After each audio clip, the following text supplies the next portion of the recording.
Hero విజయ్‌కి సంబంధించినటువంటి TVK party ఏదైతే తమిళనాడులో పెట్టిన తర్వాత మొట్టమొదటి ర్యాలీ, ఆ ర్యాలీ సందర్భంగా జరిగిన తొక్కిసలాట, తొక్కిసలాటలో పలువురు మరణం, ఆ తర్వాతన కేసులు, విచారణలు, వివరణలు, ఆ తర్వాత అతనికి అనుమతి ఇవ్వకపోవడం ఇదంతా చూసాం. ఆ తర్వాతన మొన్న ఈ మధ్యన పరామర్శకి కూడా ఒక 2000 మంది మాత్రమే అనుమతిస్తూ ఒక ఇండోర్ మీటింగ్ పెట్టాలన్నటువంటి అనుమతులిచ్చి అక్కడితో ఏడిపిచ్చుకు తింటున్నది చూసాం.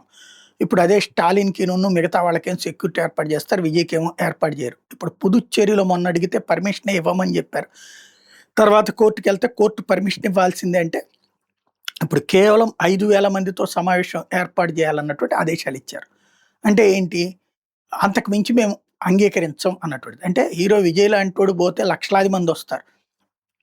ఆ వచ్చే వాళ్ళని రిస్ట్రిక్ట్ చేయటం. అడ్డు పెట్టడం. అంటే హీరో విజయ్ ఎదుగుదల తట్టుకోలేకపోతున్నది ద్రవిడ మున్నేట్ర కజగం అన్నటువంటి విషయం తేలిపోతుంది.